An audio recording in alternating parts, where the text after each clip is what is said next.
जंगल किया मुकाम, भजले राम नाम शुभ धाम, तेरा पूरन हो सब। भजले राम नाम शुभ धाम, तेरा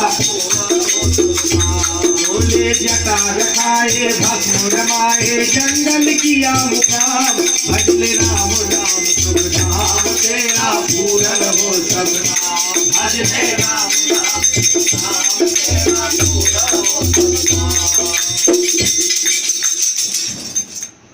तो जब ब्रह्मा जी ने इस तरह से दवाई दिया, लेकिन ये दवाई काम नहीं किया, क्योंकि विश्वास नहीं है। घर की मुर्गी समझ में आई नहीं। कहा काम करो शंकर भगवान के पास जाओ। बोले क्या?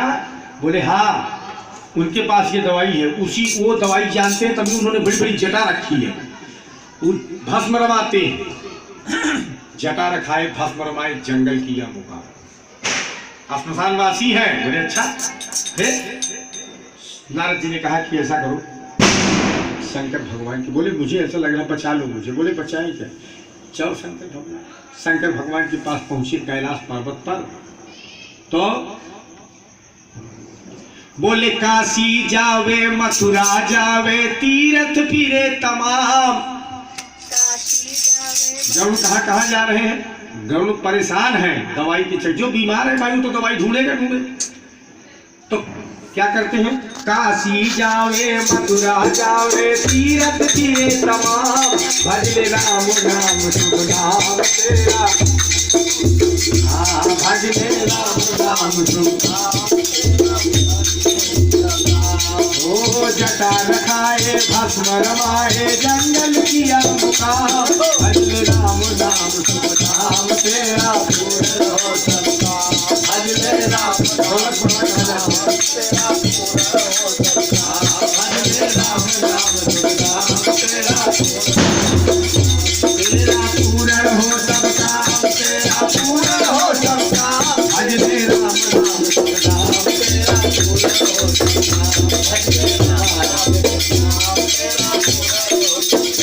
बोले शंकर भगवान के पास पहुंच गए तो शंकर भगवान उस समय अपने मित्र कुबेर के यहाँ जा रहे हैं।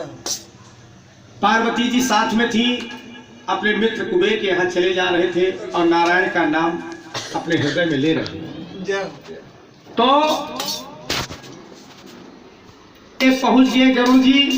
भगवान शंकर के चरण कमलों में प्रणाम किया और कहने लगे, हे प्रभु मुझे बचा लीजिए, हे दयालु मुझे बचा लीजिए, हे कृपालु मुझे बचा लीजिए। कहते क्या है? आशुतोष तुम अवधर दानी, आशुतोष तुम अवधर दानी, आरती हरहु दीनु जनु जानी। हे शंकर भगवान, आपका नाम आशुतोष है, आप अवधरदानी हैं, आप कृपालु हैं। हे शंकर भगवान, आपको हर हर महादेव कहते हैं। मेरे पापों का हरण कीजिए प्रभु। तो आर्त जान करके, मुझे दुखित जान करके मेरे दुख का हरण कीजिए। मुझे अपना समझ करके, दीन जान करके, अपना जन समझ करके, आरती हरो दीन जन जानी, अपना जान करके, अपना पुत्र समझ करके प्रभु मेरे इस दुख को दूर कर दीजिए, मैं मर जाऊंगा। क्या हुआ? कहीं मुझे ऐसा लग रहा है प्राण मेरा अब निकलेगा तब निकलेगा, मेरी सांसें चली जा रही, श्वास जरई छन माही शरीरा। ऐसा लग रहा है श्वास के साथ अब शरीर जल जाएगा, अग्नि लगी हुई है। भगवान शंकर ने ऐसे करके जब देखा तो बोले राम का अपमान करके आया है, ये तो बड़ा समस्या है? तो बोले पक्षी कौन है? भगवान का वाहन है, विष्णु का। ध्यान देना, उससे ज्यादा सानिध्य कौन प्राप्त करता है? भगवान का। लेकिन भगवान के साथ रहते हुए भी भगवान से ऐसा सोच लिए, असंभव। अपने प्रभु को नहीं पहचान सका है, वो तो नर लीला कर रहे थे और तुम उनमें ही संशय देखने चले गए हैं। तो पार्वती जी साथ में थी। शंकर भगवान ने सब कहा, पार्वती ने कहा कि प्रभु, बाद में लास्ट में जब पार्वती जी कहती कि प्रभु आप उसके दवाई दे सकते थे आप, लेकिन आपने दिया तो नहीं, मेरे ये नहीं समझ में आया। और आप ये भी जानते थे कि वो विष्णु भगवान का बहुत खास है, तो आपने फिर भी दवाई नहीं दिया, जबकि आपके पास ये दवा थी। तो बोले पार्वती बात सही कह रही है, लेकिन ये प्रभु की प्रेरणा नहीं थी, हमारे प्रभु का इशारा नहीं किया मुझे, इसलिए मैं नहीं किया। बोले अच्छा। फिर क्या होता है? शंकर भगवान ने कहा पार्वती, बोले क्या? मत पूछो, मत पूछो, ये बड़ा गूढ़ रहस्य है। तो पार्वती जी क्या करती है पता है? तुरंत हाथ जोड़ लिया, नम्र निवेदन करके चरणों में तुरंत बैठ करके ध्यान लगाया शंकर भगवान के। कहती क्या है? श्री राम कथायमृत भगवन दासी को तनिक पिला दीजिए। श्री राम कथायमृत भगवन दासी को तनिक पिला दीजिए। श्री राम कथायमृत भगवन दासी को तनिक पिला दीजिए। श्री राम कथायमृत भगवन दासी को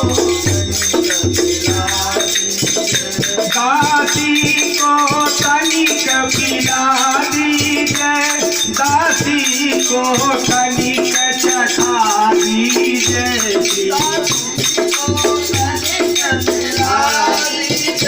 दासी को तनिक चखा दीजिए। श्री राम कथायमृत भगवन दासी को तनिक पिला दीजिए।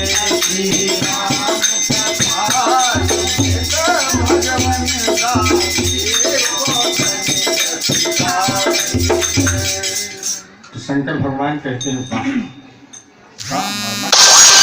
ओ बिनु करुण मारग महामोही, कवि भाति समुझावहु तोहि, तोहि भाति समुझावहु।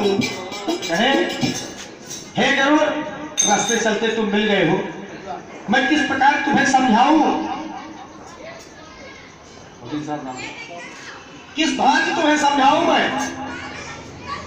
और हम अपने मित्र के यहाँ जा रहे हैं, अपनी पत्नी के साथ हैं, और हमारे पास ये दवाई नहीं है। आप चले जाइए नीलगिरी पर्वत पर। कहा?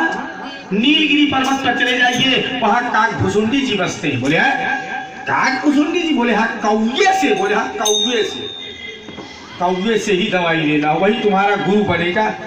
हमारे बस की नहीं तुम्हारा गुरु बने। जो अपने भगवान का अपमान कर बैठता है, ऐसे शिष्य को मैं क्या करूंगा? है? कहा अब दवाई लेना है, क्या करें, नहीं तो प्राण निकल जाए। समस्या तो ये है, जली जा रही शरीर, श्वास जली जा रही। अच्छा, अग्नि लगी हुई है तो कितना, अगर किसी को अग्नि लगा दिया जाए तो कितना तेज भागेगा? आप अनुमान कीजिए जरा। कथा तो आप सुन रहे हैं, कथा तो आप श्रवण कर रहे हैं, लेकिन अनुमान कीजिए कि हमको अग्नि लगा दिया जाए चारों तरफ से पेट्रोल छिड़क करके, तो हम कितना तेज भागेंगे? ठीक वही गति गरुड़ की थी। और भागते भागते कहाँ चल दिए? हाँ, और कहते क्या है कि हम राम जी के राम जी हमारे हैं, हम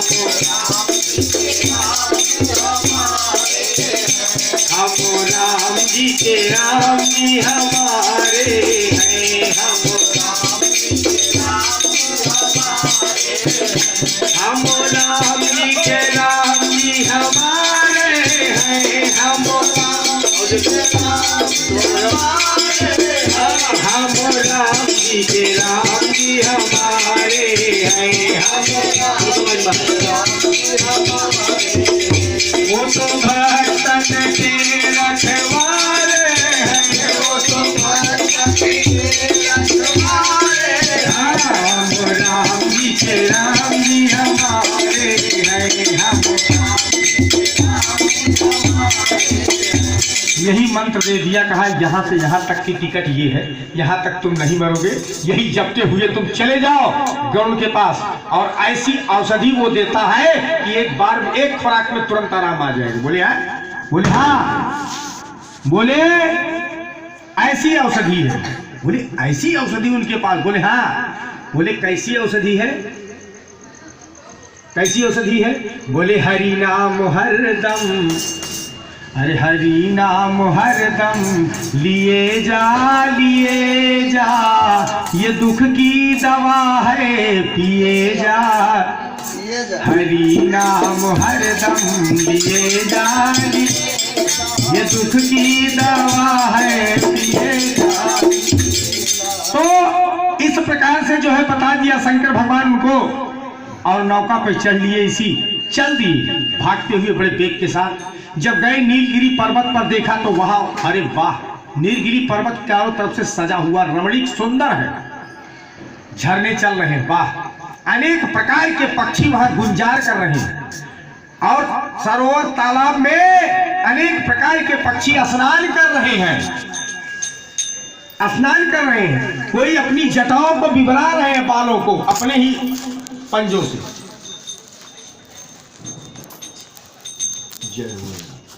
तो इस प्रकार से देखा कोई एक दूसरे के साथ वार्तालाप कर रहा है, और कोई क्या कर रहा है, टोट से मुखमंजन कर रहा है। वाह, नियम का पूरा पालन। स्नान करके तभी कथा श्रवण करने सारे पक्षी वहां जाते हैं, सारे पक्षी स्नान करके देखा तो सारे पक्षी अपना पंख फुलाए, स्नान करके कोई धूप में खड़े हैं, कोई छाया का आनंद ले रहे हैं, कोई फड़फड़ा रहे पानी का, जो है जिसे हम तौलिया से पोंछते हैं ऐसे कर रहे हैं। उसी प्रकार से देखा, और कोई बूढ़े बूढ़े पक्षी है, बूढ़े बूढ़े पक्षी, वो राम का नाम जप रहे किनारे बैठे, जैसे साधु संत तिलक लगा करके राम का नाम जपते हैं, ठीक उसी प्रकार से वो जप रहे हैं। उस नीलगिरी पर्वत की ऐसी शोभा देख करके गरुड़ की खोपड़ी एकदम से तन गई, और अपने मर्ज को भूलना चालू कर दिए, और वहां की लीला देख करके अलौकिक दिव्य दृष्टि प्राप्त होने शुरू हो गई। तो अपना दुख भूल गए वहां सुख देख करके। अरे जी इतने पक्षी, हाँ, अरे शंकर भगवान ने हमें अकेले भेजा था जी, यहाँ तो बहुत सारे गए। वहां किसी से मिले, भाई आप लोग यहाँ, तो बोले कि हम लोग कथा श्रवण करने आए हैं ना, जैसे आप लोग व्यास जी जाते हैं, बड़े बड़े पंडाल में जाते हैं कथा श्रवण करने के लिए, बड़े बड़े गुरुओं के पास। उसी प्रकार से सब पक्षियों से मिले और आपस में बात किए, तो एक पक्षी दूसरे पक्षी की भाषा आसानी से समझ रहा है, और कह रहे हैं भाई आप कहाँ से आए हैं, पूछ रहे हैं हाल चाल। और कुछ लोग पहचान रहे हैं, अरे तो विष्णु भगवान के वाहन गरुड़ जी है, गरुड़ जी भाई, इनका सानिध्य करने से हमारा परलोक समझ जाएगा, वाह, इनसे मिलना चाहिए। लेकिन जब मिलने जाते हैं तो गरुड़ जी खुद ही बीमार है, क्या दवाई देंगे तुमको, है? तो गरुड़ जी इस प्रकार से परेशान है, कहते भाई मुझे यहाँ काकभुसुंडी किसका नाम है? बोले अरे अरे ऐसे नाम मत लेना। बोले क्यों, ऐसे नाम नहीं लिया जाता गुरु का? बोले वो गुरु है। बोले गुरु नहीं, जिनके यहाँ आए हो कथा श्रवण करने वो वही है, और वो बहुत ज्ञानी है, कई युग बीत गए हैं शरीर धारण किए हुए उनको। बोले अच्छा, हाँ, ऐसे ऊंचे स्वर में आवाज मत लेना नाम। बोले क्या हो जाएगा? बोले अभी मरना तभी मरना तो ठीक है, लेकिन अब ही नहीं मर जाओगे। तो बोले यही तो अटका रखा है, इसको तुमने नाम लिया, ये ढक्कन खोला नहीं कि गया बाहर, ढक्कन खोलो मत, चुप। अच्छा कहे ठीक है भाई चलो मैं मिलाता। ले गए तो वहां पहरेदार खड़े थे गेट पे गरुड़ जी के, वो काकभुसुंडी जी के। तो पहरेदारों से ले जाकर के उन लोगों ने मिलाया। बोले भैया एक बहुत दूर से आए हैं, इन्हों शंकर भगवान ने भेजा। किसने भेजा है? शंकर भगवान ने भेजा है, और भगवान विष्णु के वाहन है गरुड़ जी। फिर तो बोले उन्होंने भेजा है, उनके वाहन है, और इनको जाके महाराज जी को बताइए कि गरुड़ जी आए हैं। काकभुसुंडी जी से गरुड़ जी मिलने गए हैं। वाह। और काग भुसुंडी जी अपना स्नान करके चंदन उंदन लगा करके भगवान के ध्यान में मस्त थे, और वह कथा प्रारंभ होने वाली ही थी, यानी व्यास मंच पे आने वाले ही थे, आसन पर आसीन होने वाले थे। और तभी तक ये पहुंच गए। बोले टाइम नहीं है मिलने का। उनसे बोलिए कि टाइम नहीं है मिलने का। बढ़िया कथा सुनो। बोले टाइम नहीं है मिलने का। उनसे बोलिए गुरु जी से कि टाइम नहीं है मिलने का, और आप कथा मंच पर ही मिलिए, कथा मंच पर ही मिलिए, दवाई वही मिल जाएगी आपको।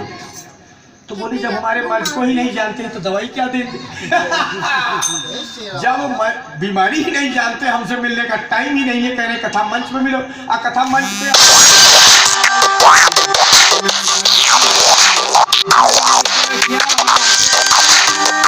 मुझे दिल की बीमारी है, न भजिया बैठ क्या देखे, मुझे दिल की बीमारी, कभी कफो रोग बतलावे, कभी का तीर गर्मी की, कभी कफो रोग बतलावे, कभी का तीर गर्मी, जिगर का हाल तूने नहीं जाने, अनाड़ी है। क्या अनाड़ी है? जो मिलता ही नहीं मुझसे तो दवाई क्या दे देगा? समस्या। फिर वो जो सैनिक खड़े थे बोले ऐसा स्वर बोलोगे तो तुरंत ही चले जाओगे। तो बोले फिर ना ये है राम का। अब वो चलो सबकी बात मान लिए, बेचारे इतनी दूर आए हैं, बहुत दूर से, तो उन्होंने सोचा जब इतनी दूर से आए ही है तो चलो बैठ ही लेते। अब कथा समाप्त होगी तभी दवाई मिलेगी। ये इंतजार की घड़ी बहुत लंबी हो जाएगी। फिर तो गुड़िया गरुड़ जी बेचारे अपना मन मार के बैठ गए। जब बैठ गए तो जब काग भुसुंडी जी आए मंच पर तो सारे पक्षी उठ के खड़े हो गए, सम्मान के लिए खड़े हो गए उठ करके सारे पक्षी। कोई हाथ जोड़ रहा है, कोई दंडवत गिर गिर के प्रणाम कर रहा है, कोई जो है मुंह से ही भेरी बजा रहा है, शंख बजा रहा है। अनेक प्रकार पक्षी जो है खुश हो गए। अरे वाह, कोई पंख फड़फड़ा करके स्वागत। अरे वाह, सबका अलग अलग स्टाइल है। तो अब गरुड़ जी क्या करें? अब भाई देखिए कि पूरी पब्लिक खड़ी हो गई है तो उनको भी खड़ा होना पड़ा।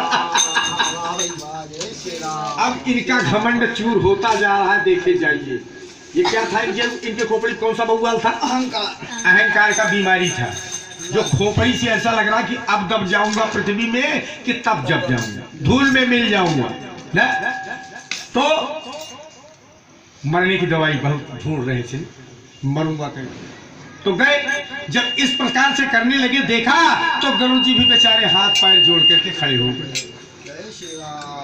देखिए भगवान कैसे श्रद्धा बनाता जा रहा है अहंकार को तोड़ करके। तो जब बैठ गए गरुड़ जी तो देखा कि पक्षी लोग फूल ला ला के चढ़ा रहे चरणों में।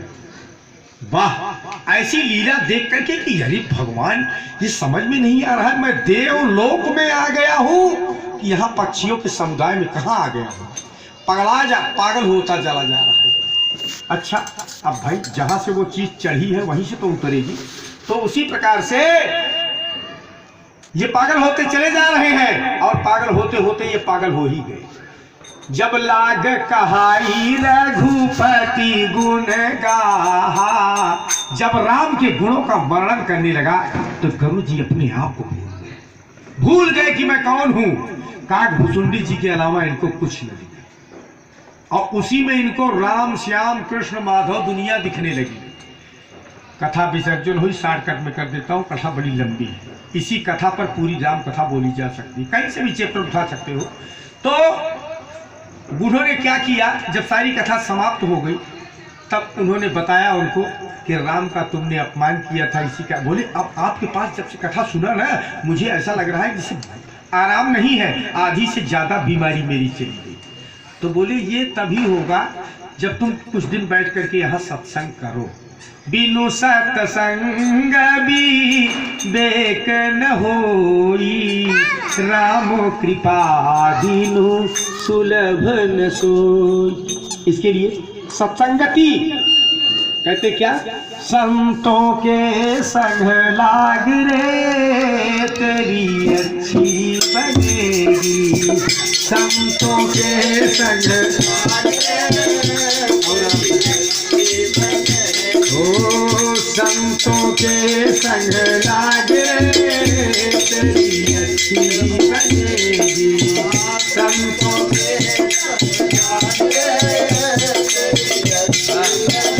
बोलो संतों के संग लाग रे तेरी अच्छी बनेगी, संतों के संग बोले अच्छी बनेगी तेरी बिगड़ी बनेगी, अच्छी बनेगी तेरी संतों के संग लाग रे तेरी अच्छी